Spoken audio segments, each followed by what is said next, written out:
In 2023 dollars, this is what $600 worth of steel looks like. All of this hot rolled steel is 16 gauge.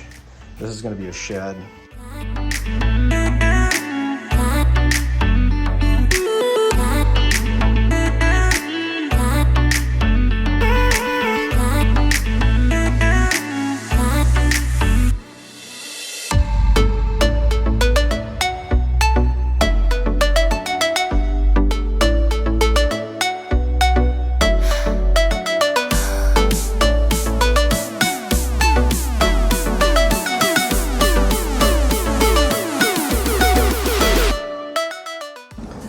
Alright, so I got maybe 3 hours tonight to slap this frame together, and so far I'm very pleased with it.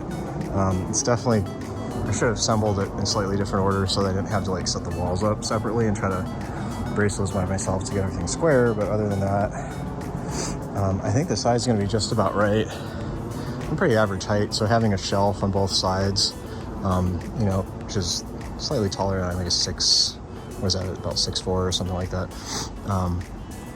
It's just the perfect height because I can still reach up there. The ceiling is gonna be 8, and then the cap that I have on top will let a couple inches, but that's not really to store stuff. It's just so that it'll be pitched so that water can drain off. And then I spaced these. It's all 16 gauge steel, 1 inch square tube. We spaced these about 24 inches apart.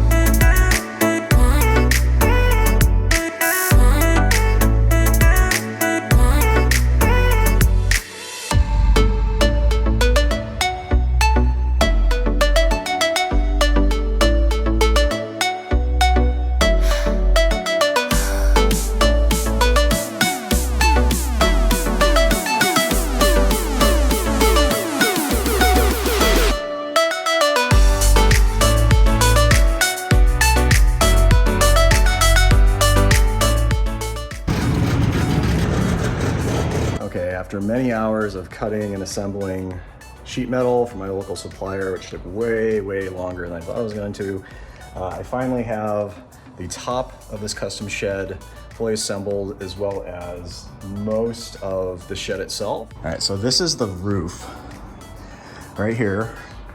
I think it came out pretty well. I got the wrong color of those and just didn't care enough to wait 4 months to get it on. So here's the front right here with the drip edge. I think I did these right. The majority of the time putting this together was just in cutting all of these edges. It looks better in the video than it does in person. I was kind of learning on some of these.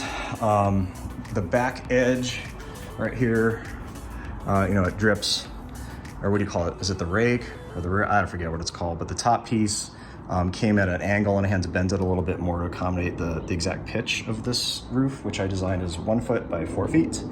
Everything's kind of a power of 2, which made the ordering of the steel much easier. The shed itself, surprisingly, I measured, I think, everything the way I meant to, except that I ordered the panels exactly 1 inch too long, so I've got to shave some off the top of that, and that was because this bottom edge, which isn't technically necessary, I just thought it was going to look kind of cool, takes the paneling up off the ground a little bit, so if it wasn't for that, it would all fit perfectly. I'm just surprised at how long this took to assemble, and I don't even have these trim pieces on, so this is for the door. I don't even have a door designed yet, but I want to get stuff stored because it's so hot here.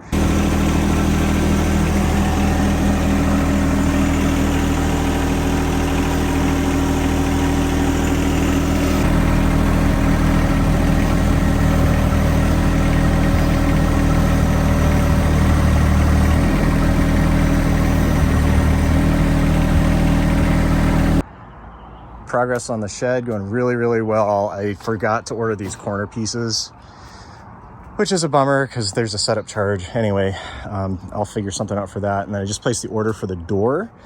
I've been struggling to figure out what to do, and I think I'm going to do a bottom opening door. So I'm going to do it on like gas hydraulics, where you pull up from the bottom and then lift it up. So it provides a shady platform up here. So it'll be like an 8-foot tall door that opens to be horizontal like that. Here's my extra E-tracks on the back and my wire shelves. I'm very happy I finally could get all this stuff covered. And you notice there's a gap there. So the idea was for it to breathe between the pitch of the roof, but the gap is a little big. So I'm gonna have to figure something out, or maybe put some screen there so the leaves don't blow in.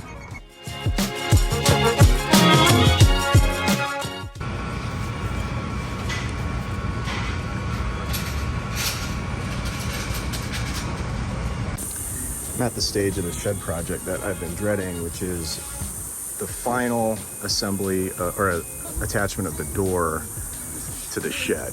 The door's 8 feet tall, maybe minus an inch for clearance. And this is a DeLorean style design that I've never attempted before, where the door is going to swing up and out. So I've ground down. I really should have not finished the door, finished with the panels on it until I had the door frame mounted up. Lesson learned on that one. So I've got some hinges, and then I'm going to try to hang it and weld it all in place. Okay, I got it hung. That was massive pain. But I got my hinges up there, and then with enough clearance so that if I take out these circlips from one side and then I slide it to the other side, I can still get the door off. I'm really happy that I can do that without cutting stuff. And these hydraulics, apparently I don't understand the rating of hydraulics, because I put 2 of them on here and it doesn't keep the door up. And I don't really want to buy new hydraulics, so I think I'm just going to make like a little hook to give it all, just to hang it off the top here, because I mean it almost keeps it up, but I guess I should have read how much those can actually hold in terms of weight and torque and all that. So overall, I'm really happy with the way the shed turned out. It cost way more than I thought it was going to. It doesn't stay up yet, but you can just hold it with your head. It's not a big deal. When it closes, I had to clip some clearance issues at the top, but I figured all that out. Yeah. Then I spaced the shelves at a good height so I can get my DeWalt or Milwaukee, if that's your thing, boxes in there. 8 feet or 9 feet high at the peak, 8 feet wide, and then 4 feet deep. Made the math really easy to order stuff. Really happy with it. Go build one.